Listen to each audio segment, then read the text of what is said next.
Paskutinėme reportaže artėjančių Kalėdų nuotaika.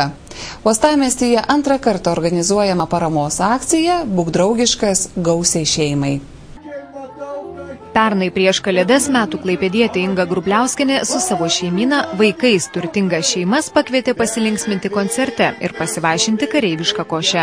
Šiemet gausių klaipėdiečių šeimų gruodžio 12 dieną taip pat laukia šventinis koncertas. Per jį bus išdalintos gyventojų suaukotos dovanos. Jas reikėtų pristatyti į dienraščio Klaipėda redakciją. Ne kiekviena gausi šeima šiemet turės galimybę Kalėdų šventę pasitikti su gražiu ir gausiu stalu. Ne kiekvienas vaikas turės galimybę gauti išlauktą, išsvajotą kalėdinę dovanėlę. Todėl norėčiau pakviesti visus klaipėdiečius dalyvauti būtent kalėdinėje akcijoje "Būk draugiškas gausiai šeimai" ir nešti kalėdinės dovanėles į mūsų redakciją, Klaipėdos redakciją Naujojo Sodo 1A. Į redakciją jau pradėjo plaukti Kalėdų nuotaika, gausioms šeimynoms skirtos dovanos. Galvojam, kad akcija labai puikus dalykas, tokia idėja. Sužinoję, kad vyksta, galvojam būtinai sudalyvauti ir bent tokią formą prisidėti prie kažkieno švenčių, padaryti jas linksmesnės, gražesnės ir gausesnės.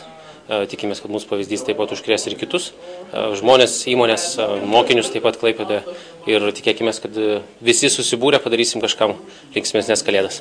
Geros valios klaipėdiečių parama laukiama iki gruodžio 8-osios. Dienraščio Klaipėda kolektyvas pasiruošęs pagelbėti tiems, kurie neturi galimybės patys atnešti dovanėlių į redakciją. Visi norintys gali nešti dovanėlės, taip pat registruotis elektroniniu paštu gerumodovana@kl.lt ir dovanėlės gali būti surenkamos netgi iš namų, jeigu tokios galimybės nebūtų jums atnešti. Akcijos organizatoriai teigia, jog gausioms šeimoms pravers bet kokia parama. Tinkami dėvėti drabužiai bei avalinė, mokykliniai reikmenys, ilgai negendantis maisto produktai, buities technika, lovytės, vežimėliai ar kitos namuose reikalingos smulkmenos. Tikimasi, kad šiai kalėdiniai akcijai neliks abejingi ne tik pavieniai klaipėdiečiai, bet ir uostamiesčio įmonės bei moksleiviai.